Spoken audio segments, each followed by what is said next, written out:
क्या आपको भी रात को सोते वक्त बहुत परेशानी उठानी पड़ती है, यानी कि बार बार आपको यूरिन के लिए जाना पड़ता है, आपको बार बार यूरिन करने की अर्ज होती है और हर 2 या 3 घंटे के बाद आपको यूरिन के लिए जाना पड़ता है? अगर ये प्रॉब्लम आपके साथ भी है तो मैं एक रेसिपी आपको बताने वाली हूँ। सोने से पहले सिर्फ 1 चम्मच आपको खा लेना है और फिर देखो कि जो बार बार आपको अर्ज होती है रात के समय पे यूरिन जाने के लिए, वो बिल्कुल आपकी खत्म हो जाएगी। आप आसानी से सो सकोगे। इसके साथ ये प्रॉब्लम क्यों होती है, किस वजह से होती है, वो भी जानना जरूरी है। और किस मिनरल की कमी की वजह से ये प्रॉब्लम होती है, उस मिनरल को आप आसानी से अपने फूड के जरिए कैसे पा सकते हैं, वो भी सारा डिटेल में बताने वाली हूँ। और साथ में बताने वाली हूँ सिर्फ एक एक्सरसाइज। जो लोग 50-60 साल के ऊपर के लोग हैं, यानी उनका पेल्विक एरिया वीक हो चुका है, तो उनके लिए सिर्फ एक एक्सरसाइज, जिससे जो रात को बार बार यूरिन आने की समस्या है उससे वो पूरे तरीके से छुटकारा पा सकते हैं और चैन की नींद सो सकते हैं। तो चलिए शुरू करते हैं इस वीडियो को। हेलो फ्रेंड्स, मैं सुमन चौहान, सर्टिफाइड डाइटिशियन, न्यूट्रिशनिस्ट, आपकी फिटनेस ट्रेनर। मेरे चैनल देसी इलाज में आपका स्वागत है। तो सबसे पहले देखो, अगर किसी इंसान का बार बार यूरिन आता है तो उसके 4-5 कारण होते हैं। तो पहला कारण है कि रात के समय पे सोने से पहले आप ज्यादा फ्लूइड इनटेक कर लेते हो। जैसे 1 गिलास भर के आपने दूध पी लिया, फिर पानी भी पी लिया। या कुछ लोग ये करते हैं कि चाय कॉफी का सेवन करते ही करते हैं। अगर चाय कॉफी रात को सोने से पहले आप पीते हैं, एक तो ये नींद अच्छी नहीं आने देती, और दूसरा चाय कॉफी पीने की वजह से ज्यादा यूरिन आता ही आता है। तो इसलिए रात के समय अगर ये आदत है तो ये आदत छोड़िए। सोने से 2 से ढाई घंटे पहले अगर आपको दूध पीने की आदत है, दूध पी सकते हैं। और रात के समय पे सोने से पहले अगर आपको बहुत प्यास लगती है तो 1 या 2 घूंट पानी पीजिए। और 2 घंटे पहले जितना भी आपको पानी पीना है या कुछ भी खाना पीना है तो वो आप कर सकते हैं। दूसरी चीज, अगर आप डायबिटीज के पेशेंट है या डायबिटीज के लिए आप गोली खाते हैं, या बीपी के पेशेंट है, आप बीपी के लिए गोली खाते हैं और रात को खाकर ही सोते हैं, तो भी आपको यूरिन जाना पड़ सकता है कई बार रात को। तो ये भी मेडिकेशन अगर आप लेते हैं रात के समय तो उसकी वजह से भी आपको बार बार यूरिन जाना पड़ सकता है। तीसरा, अगर आप किसी चीज के बारे में बहुत ज्यादा टेंशन लेते हैं, चिंता लेते हैं और उसकी वजह से आपको नींद नहीं आती, तो उस समय पे भी आपको बार बार यूरिन आने का लगता है कि बार बार यूरिन आ रहा है। चौथा, अगर आपका पेल्विक एरिया वीक हो चुका है, ये प्रेगनेंसी के बाद भी हो सकता है। कई महिलाओं में प्रेगनेंसी के बाद हो जाता है कि उनको बार बार यूरिन आने की समस्या हो जाती है। पेल्विक एरिया जो है, हमारे जो मसल्स होते हैं वो वीक हो जाते हैं। या फिर 60 साल की उम्र में, 70 साल की उम्र में, बढ़ती उम्र में ये समस्या हो जाती है। तो इस वजह से भी आपको बार बार यूरिन जाने की दिक्कत हो सकती है। अब 5वां कारण है, जो लोग अल्कोहल का सेवन करते हैं, रात को शराब पी के सोते हैं, उनको भी बार बार यूरिन जाने की समस्या हो सकती है। अब इसका अगला कारण है, एक मिनरल ऐसा है जिसकी कमी से भी आपको बार बार यूरिन जाने की समस्या हो सकती है, मैग्नीशियम। अगर आपकी बॉडी में मैग्नीशियम की कमी है तो भी ये समस्या पैदा हो सकती है। अब मैग्नीशियम की कमी ना हो और अगर आप अपने खाने से मैग्नीशियम की कमी को पूरा कर लें तो भी आप इस परेशानी से छुटकारा पा सकते हैं। क्यों भाई? मैग्नीशियम एक ऐसा मिनरल है जो एक इलेक्ट्रोलाइट की तरह आपकी बॉडी में काम करता है। देखो, मैग्नीशियम वैसे तो मिनरल है जो कि आपकी बोन्स में, आपके दांतों में पाया जाता है। कैल्शियम के साथ साथ मैग्नीशियम और अदर मिनरल्स भी होते हैं जो आपकी हड्डियों में पड़ा रहता है। लेकिन जब ये आपके खाने पीने से आपके ब्लड में जाकर मिलता है तो ये चार्ज हो जाता है। चार्ज होने से क्या करता है, ये आपकी बॉडी में 300 से ज्यादा बायोकेमिकल रिएक्शन में हेल्प करता है। उनके लिए एसेंशियल मिनरल है, इसके बिना आपकी बॉडी में काम नहीं चल सकता। अगर इसकी कमी है तो आपको बॉडी में क्रैम्प्स आएंगे, पेन होगा और आपको सोने में भी दिक्कत होगी। अगर आपको अच्छे से नींद नहीं आती तो भी बार बार यूरिन जाने की समस्या आपको हो सकती है। मैग्नीशियम क्या करता है, पूरी बॉडी के जो मसल्स होते हैं उनको रिलैक्स करने का काम करता है। साथ ही साथ आपके ब्लेडर के जो मसल्स होते हैं, यूरेथ्रा के मसल होते हैं, उनको भी रिलैक्स करने में हेल्प करता है। इसके साथ ही मैग्नीशियम क्या करता है, अच्छी नींद दिलाने में आपकी बहुत ज्यादा हेल्प करने वाला है, क्योंकि ये मेलाटोनिन को बढ़ाने वाला काम करता है। अगर आपकी बॉडी में सही मात्रा में मैग्नीशियम है तो आपको अच्छी नींद आएगी। और जब अच्छी नींद आती है तो ये जो दिक्कतें रात के समय पे होती है, जैसे बार बार यूरिन आने का अर्ज आपको फील होता है और आप उठकर जाते हैं, तो ये समस्या नहीं होगी। इसके साथ ही जो मैग्नीशियम है वो कैल्शियम और जो अदर मिनरल्स होते हैं आपकी हड्डियों में एब्जॉर्ब करने का काम करता है और हड्डियों को रिपेयर करने का काम भी मैग्नीशियम की हेल्प से ही होता है। अगर मैग्नीशियम की कमी है तो वो जो कैल्शियम होता है ना, वो अच्छे से आपकी हड्डियों में एब्जॉर्ब नहीं हो पाएगा, आपकी हड्डियों की रिपेयर ठीक से नहीं हो पाती है। इसके साथ ही आपका जो नर्वस सिस्टम है उसको भी मेंटेन करने में मैग्नीशियम बहुत ज़्यादा ज़रूरी होता है। आपके जो हार्ट के मसल्स होते हैं, जैसे पाल्पिटेशन किसी को बहुत कम होती है, हार्ट बीट कम हो जाती है, कभी कभी बहुत तेज हो जाती है, वो होता है मैग्नीशियम की कमी से। अगर मैग्नीशियम अच्छी मात्रा में है तो आपका हार्ट भी हेल्दी रहेगा। आपके जो ब्रेन से हार्मोन रिलीज होते हैं, जैसे रात के समय पे मेलाटोनिन रिलीज होता है, तो ये हार्मोन भी मैग्नीशियम की हेल्प से ही रिलीज होते हैं। आप बहुत शांत महसूस करते हैं। एंजाइटी, डिप्रेशन से भी छुटकारा दिलाता है अगर मैग्नीशियम आपकी बॉडी में सही मात्रा में है।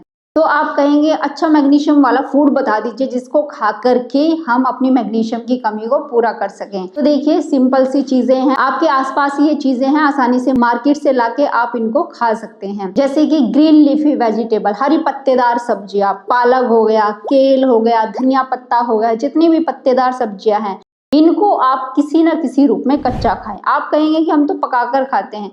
पकाकर खाने से विटामिन मिनरल्स कुछ मात्रा में कम हो जाते हैं। और अब खाते ही कितनी सब्जियों, इतनी सब्जी आप खाएंगे पूरा दिन में, क्योंकि कुछ ना कुछ इधर उधर का हो जाता है तो पेट भर जाता है। और बढ़ती उम्र के साथ साथ कई बार मेटाबॉलिज्म स्लो हो जाता है, इसलिए अच्छे से भूख भी नहीं लग पाती। तो आपको क्या करना है, या तो आप सैलेड के रूप में कच्चा खाइए या आप जूस बनाकर पी सकते हैं। फिर हमारे नट्स एंड सीड्स, जैसे कि आलमंड हो गया, काजू हो गया, पिस्ता हो गया और वालनट हो गया और सिसमे सीड, तिल के जो बीज होते हैं, तिल जिन्हें बोलते हैं, वो हो गया, या फिर पंपकिन सीड, बहुत अच्छी मात्रा में होता है मैग्नीशियम। तो आप इन सब का भी सेवन करें। और इसके अलावा मैं आपको रेसिपी भी बताने वाली हूँ, उसके लिए पहले ध्यान से सुन लीजिए, जल्दी ही उस चीज पे आते हैं। अब इसके बाद जो लोग फिश का सेवन करते हैं तो सालमन और मैक्रेल में अच्छी मात्रा में मैग्नीशियम मिलता है। इसके साथ ही जो डार्क चॉकलेट होती है, वो वाली चॉकलेट नहीं बोल रही हूँ जो जनरल स्टोर पे आपको जो चॉकलेट मिल जाती है उसमें मीठा ज्यादा होता है, वो वाली चॉकलेट की बात नहीं कर रही हूँ। जो डार्क चॉकलेट होती है तो उसमें भी अच्छी मात्रा में मैग्नीशियम होता है। इसके साथ ही जो हमारी लेंटिल्स होती है, दालें होती है, जो ब्लैक बीन्स होते हैं, जितने भी बीन्स हैं उसमें भी अच्छी मात्रा में आपको मैग्नीशियम मिल जाता है। तो इन सब चीजों को डेली रूटीन में शामिल करिए। अब जल्दी से मैं आपको बता देती हूँ वो रेसिपी जिसकी एक चम्मच खाने से ही मैग्नीशियम की कमी को आप पूरा करने वाले हो। आपको बहुत ज्यादा सोचना नहीं पड़ेगा कि भाई ये फूड खाए या वो फूड खाए, मैग्नीशियम की कमी पूरा हो जाए और हमें जो बॉडी में पेन आता है, दिक्कतें होती हैं, वो हमारे साथ ना हो। तो आपको क्या लेना है, धनिया पत्ता आसानी से आपको मिल जाएगा, धनिया पत्ता लेना है। इसके साथ में पालक के पत्ते भी ले सकते हैं, जो भी पत्ते आपके घर में थोड़ा थोड़ा वो ऐड कर लीजिए, करी पत्ते भी आप ले सकते हैं। तो यहाँ पे मैं ले रही हूँ धनिया पत्ता, एक गार्लिक की क्लोव आपको ले लेनी है, जो भी आप बोलते हैं, एक हरी मिर्च ले लेंगे स्वाद के लिए। इसके साथ में मैं ले रही हूँ 2 चम्मच पंपकिन सीड और थोड़ा सा घिसा हुआ ड्राई कोकोनट, सूखा हुआ नारियल, और इसमें एक आंवला क्रश करके डाल देंगे। आप चाहे तो इसमें 1 चम्मच जो तिल होते हैं वो भी डाल सकते हैं। अब इन सबको अच्छे से ग्राइंड कर लेना है। एक साथ ही हल्का सा ब्लैक पेपर भी डाल सकते हैं, धनिया पाउडर भी ऐड कर सकते हैं स्वाद के लिए, लेकिन काला नमक हम थोड़ा ही डालेंगे। अब ये जो चटनी हमने तैयार की है, अब इसका करना क्या है, जो भी आप ब्रेकफास्ट करते हो, चाहे आप एग्स खाते हो, चाहे आप ओट्स खाते हो, चाहे आप रोटी खाते हो, चाहे आप पराठा खाते हो, चाहे आप चिल्ला बना के खाते हो, आप कुछ भी खाते हो, किसी भी रीजन के रहने वाले क्यों ना हो, अगर अंडा खा रहे हैं, बॉयल एग खा रहे हैं, तो उसके ऊपर भी 1 चम्मच चटनी आधा आधा चम्मच करके स्प्रेड कर लीजिए। नमक कम डालिए तो ज्यादा चटनी आप खा सकेंगे। इस चटनी को आपने खा लेना है। अब जब लंच का समय आता है, आप कुछ भी खाते हो, चाहे मूंग दाल के स्प्राउट खा रहे हो, चाहे आप उबले हुए चने खा रहे हो, चाहे आप दाल चावल खा रहे हो, चाहे आप सब्जी रोटी खा रहे हो, कुछ भी खा रहे हो, आप चाहे तो अगर सिंपल दही खा रहे हो, योगर्ट खा रहे हैं, तो उसमें भी 1 चम्मच आप इस चटनी को ऐड करके खा सकते हैं। और डिनर में आप जो भी कुछ खा रहे हो, चाहे खिचड़ी खा रहे हो, चाहे दलिया खा रहे हैं,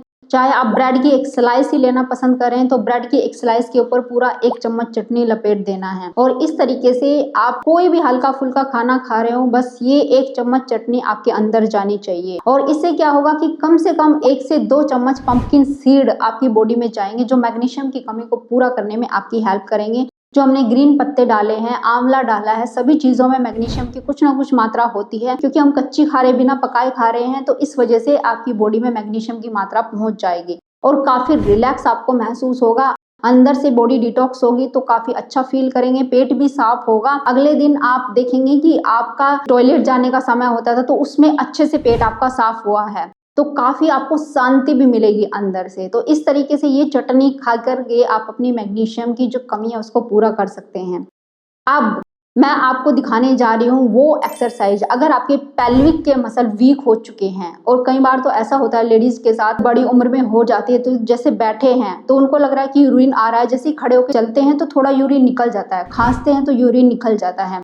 तो इस कंडीशन में भी रात के समय उन्हें बहुत बेचैनी रहती है कि यूरिन निकल ना जाए, वो सो नहीं पाती। तो इसके लिए सिर्फ एक बेस्ट एक्सरसाइज है, और ये केवल बढ़ती उम्र वालों के लिए नहीं है, ये उन सभी लेडीज के लिए, जेंट्स के लिए जिनको ये समस्या हो चुकी है। अगर थोड़ा सा खांस रहे हैं, तेज से हंस रहे हैं और यूरिन निकल जाता है, तो ये एक्सरसाइज सभी को करनी चाहिए। तो ये एक्सरसाइज आप बैठ के भी कर सकते हैं, लेट के भी कर सकते हैं। तो पहले लेट के आपको बताती हूँ। आप बेड पे लेटे लेटे ये एक्सरसाइज करेंगे।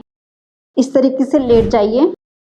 अब आपको क्या करना है, नी को बेंड करके रखेंगे और आपका जो पेल्विक एरिया है, ये वाला एरिया है, तो इसको स्क्वीज करना है, ऊपर की तरफ खींचना है। जैसे बच्चे सूसू पोटी रोकते हैं ना, तो उस टाइम पे करते हैं, तो ऊपर की तरफ इस तरीके से अपने बटक को स्क्वीज करिए। ऐसे इतनी सेकंड के लिए स्क्वीज करके रख सकते हो, उतनी देर के लिए रखिए और फिर रिलीज कर दीजिए इस तरीके से। जब आप फर्स्ट टाइम कर रहे होंगे तो थोड़ा कम टाइम के लिए होगा, आप अच्छे से नहीं कर पाओगे, लेकिन धीरे धीरे आपको प्रैक्टिस बन जाएगी। फिर आप कुछ सेकंड के लिए 10 सेकंड, 20 सेकंड या 30 सेकंड के लिए भी होल्ड कर सकते हो। तो मैं स्क्वीज कर रही हूँ, ये देखिए स्क्वीज हो रहा है। ऐसे पेल्विक एरिया को स्क्वीज करिए, होल्ड करिए, रिलैक्स, अगेन स्क्वीज कर लिया मैंने, स्क्वीज करिए, आप भी स्क्वीज करिए। सांसों को नॉर्मल लेते रहना है, सांसों को कोई रोक के नहीं रखना है।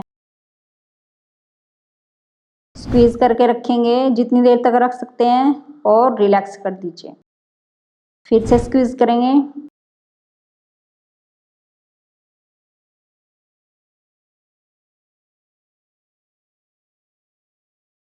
And relax. अब आपको एक इससे भी अच्छा तरीका बता देती हूँ जिससे आप आसानी से कर पाओगे। आपको क्या करना है, अपने बटक्स को ऊपर लिफ्ट करना है इस तरीके से।